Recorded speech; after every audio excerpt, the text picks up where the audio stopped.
पैसे क्या है, तुम तो अपनी औकात ही भूल गए हो।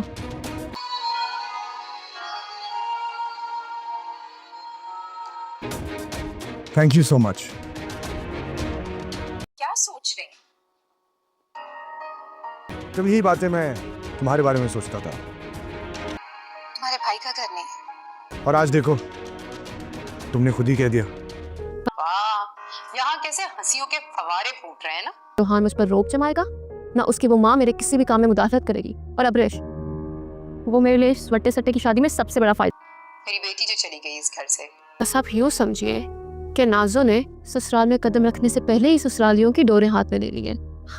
लाडी ड्रामे में आप लोगों ने देखा कि नाज़ो ने तो पहले दिन ही अपने रंग ढंग दिखाने शुरू कर दिए हैं और रोहान ये सोचने पर मजबूर हो गया कि ये कौन सी नाज़ो है। जिस नाज़ो को मैं जानता था ये वो नाज़ो नहीं है। और नाज़ो ने रोहान को तो मुलाजमा की तरह ट्रीट करना शुरू कर दिया है। अब जो नाज़ो है वो रोहान के सामने अच्छे बनने की एक्टिंग करती है और कहती तैयार हो रही हूँ।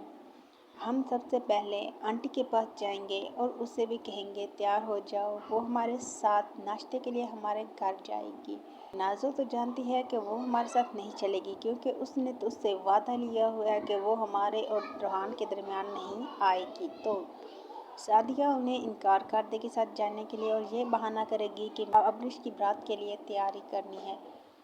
फिर वो दोनों मिलकर अपने घर जाती हैं तो वहाँ पर उसका सामना प्रवेश से होता है। प्रवेश को देखकर वो उससे कहती है तो हमारे पास चंद पैसे क्या आए हैं, तुम तो अपनी औकात ही भूल गए। जिस पर प्रवेश कहता है थैंक यू सो मच, यही बातें मैं तुमसे कहा करता था, लेकिन देखो आज तुमने खुद ही अपने मुंह से ये कह दिया है।